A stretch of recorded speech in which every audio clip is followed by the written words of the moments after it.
Richard Wellingham had built his empire from the ground up. A self-made billionaire, he owned tech companies, real estate across continents, and his name regularly adorned the covers of financial magazines. But while his wealth grew, something else had quietly withered: his heart. He believed in control, in perfection, in productivity. There was little space in his world for softness, emotion, or anyone who didn't fit into his high-standard mold. His son, Michael, had been born with cerebral palsy, mild but still enough to make movement difficult and speech slightly slurred. Though Richard paid for the best treatments and therapies, a wall had formed between them. Michael was a reminder of imperfection, of something Richard couldn't fix with money or power. Their relationship was polite but distant, and Michael spent most of his time in his large room, accompanied by nurses and books, watching life through windows. Then came the night that changed everything.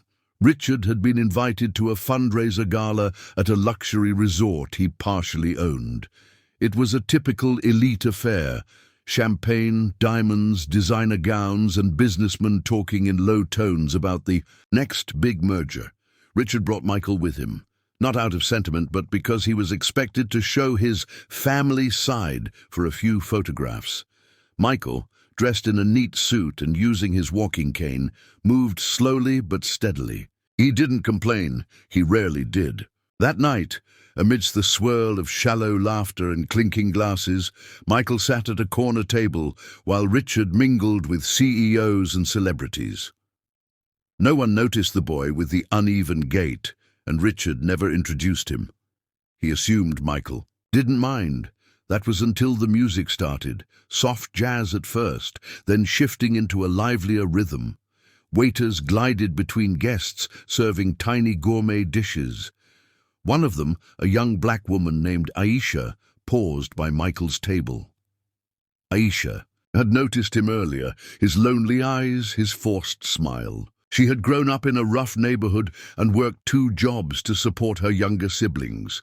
Her dream had been to become a dancer, and though life had steered her into waitressing, the rhythm of music still moved in her veins. She had learned to read people from a young age, and something in Michael's expression tugged at her heart. "Would you like to dance?" she asked him gently, her eyes sparkling with warmth. Michael looked up, surprised, unsure. "I can't really," he began, pointing at his cane. Aisha smiled. "You don't have to stand. We can sway, just you and me." She reached out her hand. Something in her voice broke past his hesitation.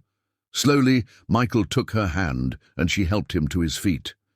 At first, it was barely movement, just the 2 of them holding hands, swaying slowly. But as the music picked up, Aisha began to twirl gently around him, guiding him, laughing softly, and encouraging him to follow.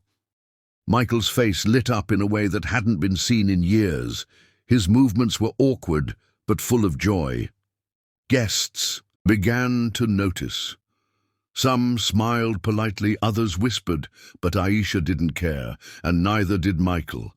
They were lost in the moment, in the music, in something beautiful and rare. And then Richard saw them. He had turned from a conversation with a senator when he caught the sight, his son dancing, smiling, truly alive, and with a waitress, a black waitress no less. At first, Richard's instinct was fury. How dare she touch his son? Was she trying to embarrass him? What would people say? But before he could act, he paused. Something in his son's face, radiant, unguarded, stopped him cold.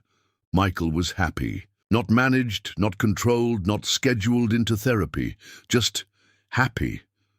And the young woman, Aisha, wasn't mocking him. She was present, kind, treating Michael not like a patient but like a person. For the first time in years, Richard realized how rarely he'd seen his son like this. The world around him quieted, the gala's glamour fading as something powerful stirred inside him. Shame, awe, a hint of grief, and maybe even the first spark of awakening.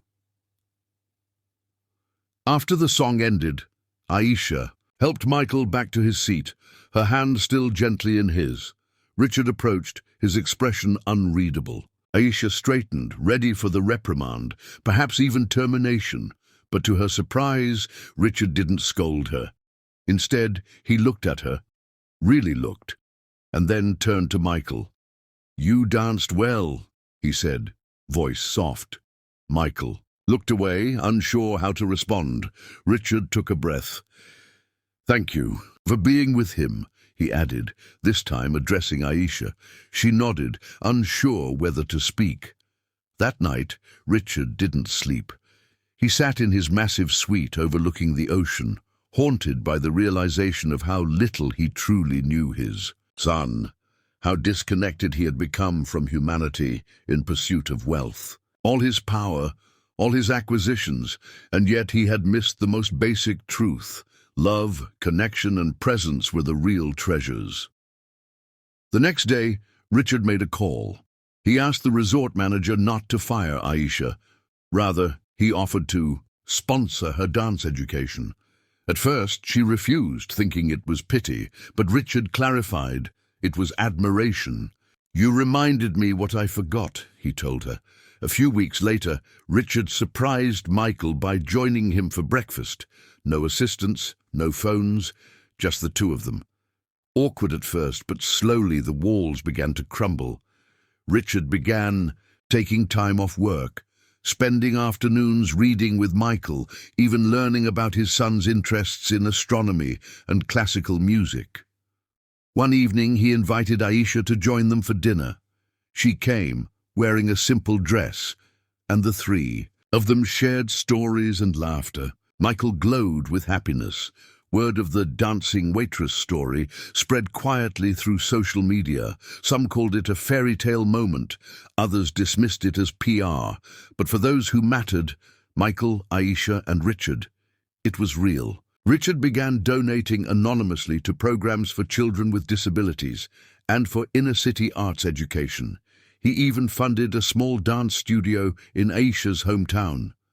But more than money, he gave something greater: his time, his attention, and his heart. Aisha, after completing her training, began teaching children with disabilities how to express themselves through movement. Michael became her first volunteer assistant, helping others believe that joy could exist in the body, no matter its limits. Years later, when asked in an interview what changed him, Richard Wellingham didn't mention market crashes or breakthroughs. He simply said, "I saw my son dance, and in that moment I saw everything I was missing. A simple act of kindness, a moment of human connection, and a dance between two souls had transformed a man who once measured worth by wealth into someone who finally understood the richness of love." And that, perhaps, is the most priceless transformation of all.